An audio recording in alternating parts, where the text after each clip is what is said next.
What's up, racing fans? This is Keith with Each and Every Stride with a special announcement for you. I'm really excited for this new segment on the channel here on the Each and Every Stride YouTube channel.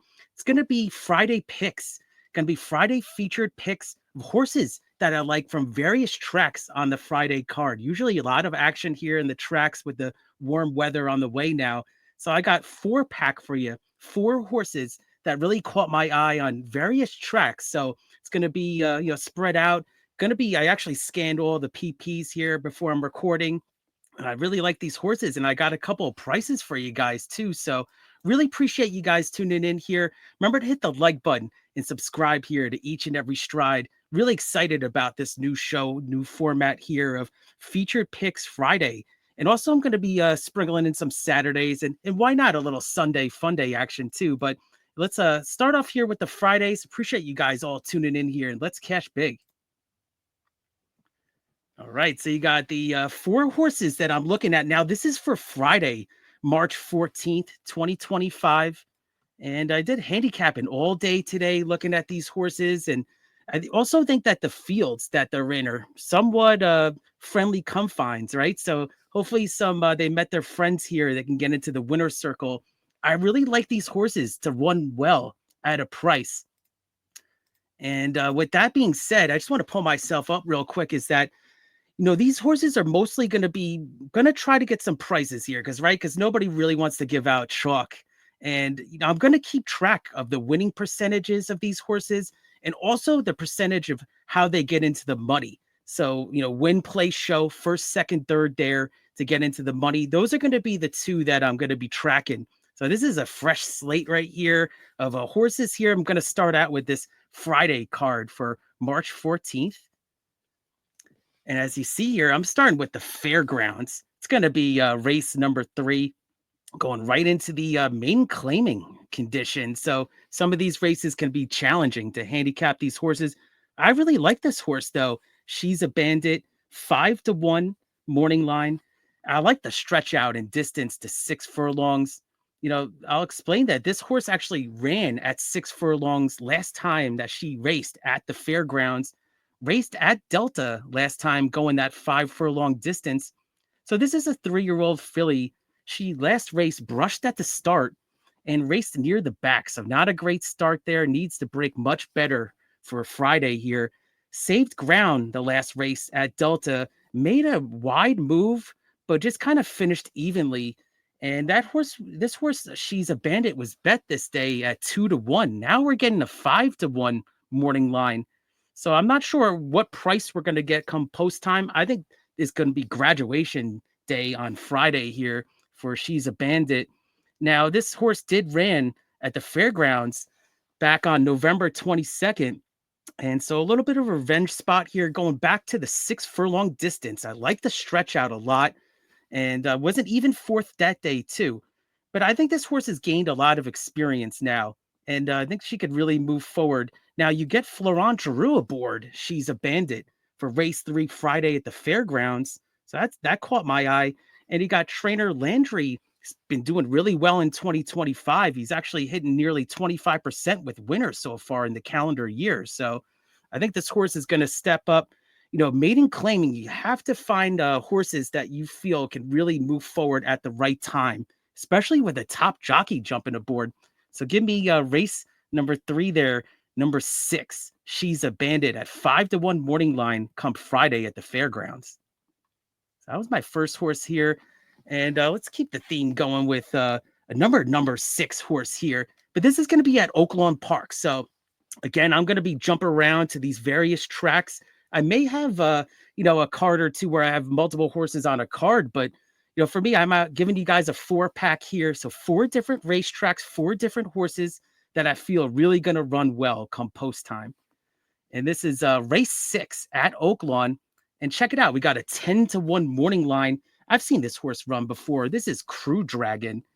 And now the second time at Oaklawn. And it's raced in some tough allowance conditions in the past. So that really can't be ignored in this kind of claiming level. I think that this horse, dare I say, I know Twitter doesn't like this phrase, but back class has a little bit of back class here for the 7-year-old gelding. And I really like Tyler Bacon at what he's done here at the Oaklawn racetrack. He's actually third in the jockey standings.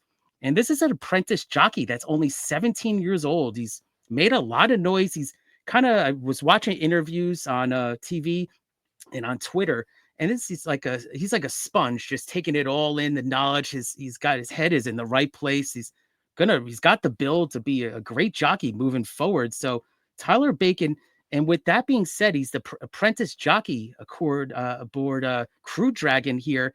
Get the weight break. So you get the weight break. I'm not the biggest weight guy when it comes to the horses and capping them, but hey, I'll take it here with a 6-pound break here. So I think that's big here for Crew Dragon. And right back to the work tab for this horse. So this horse last time for Crew Dragon, right back, I didn't run a good one last time, but right back to the work tab here. I like that after the last race, a workout of 4 furlongs in 49, 18 out of 75 horses. And then, as I mentioned the last time, this horse was 4 wide on February 15th. And I like the cycle and the value for this horse. And, we get a trainer here in McLean Robertson, who's also, I did a little digging with the numbers for you guys. He's hitting 35.5% this year, the cycle of getting into the money. So we're looking to hopefully get these horses into the winner's circle. But as I just mentioned before, we're going to be tracking the win place show percentage of these horses, hopefully showing up into the money and hopefully into the winner's circle, into your guys' pockets too. So those are the 2 horses I got so far for you. Let's check out a little Penn National action. So we got Penn National. Some of these horses and some of these fields can be on the shorter side compared to the tracks that I was just covering there. I think there's some value though in this race. So this is race number 2. I'm going to go with the number 5 G's Fireball at 7-2. Now, this is the youngest filly in the field. So she's 4-year-old facing older mares. I think this is the kind of race where you could see a horse step up, has been at this level for quite a long time. Now, you get connections that are doing very well in 2025. You got jockey Carlos Eduardo Lopez hitting at 20% on the year. And trainer Timothy Kaiser is known to do really well at Penn National on the local circuit there. 27% for 2025 in the calendar year so far. So connections. I think this horse is going to run a big one. Now, this is a short field of 6 horses. However, this is the G's Fireball. I know a couple of my friends maybe will do a fireball shot if this horse gets in the winner's circle, but 7-2 morning line. And that's actually the 4th choice on the morning line in this 6-horse field. Kind of incredible, right? So you got other horses that are, 2-1, 3-1, 5-2 before this. I think that G's Fireball's also got a little bit of a speed and fade angle there. This horse, she dueled last time and faded. I think it's going to be a completely different trip. I like the speed more, the outside, the number 5 post here at Penn National. So different trip, 7-2 morning line. I don't want to really get any chalkier than that, but this race, I felt like even presented value with being the 4th betting choice on the morning line there. So let's go with G's Fireball there, race 2 at Penn National on Friday. And let me give you the last of my 4-pack here. These horses, again, guys, these are horses that I feel are really going to run well come post time. They're going to be all different odds. I'm going to give you all different angles. It's up to you how, you really want to consider these horses. Maybe you could even put them in horizontal wagers as well. But these are the horses as me as a handicapper that I'm really looking at. I'm going to be betting at least, win bets and across the board on these ones.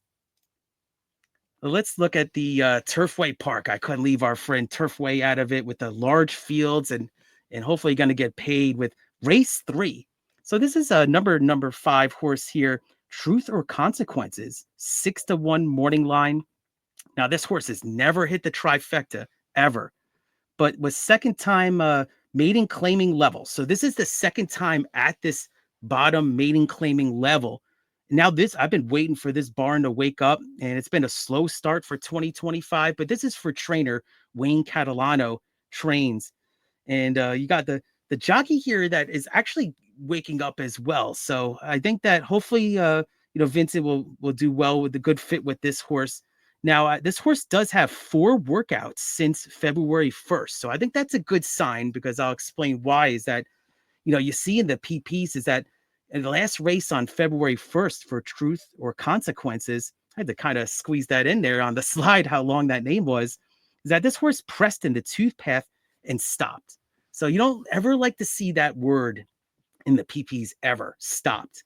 For me as a player, I think that that means that usually the horse would go on the shelf or maybe just, exactly get get turned out or, maybe, we'll see what happens for another career. But this horse came right back on the work tab, got 4 workouts here. And I always think that's a good sign to get right back on the work tab, even if the note says stopped. And let's say it's Turfway Park. So let's have some fun with it.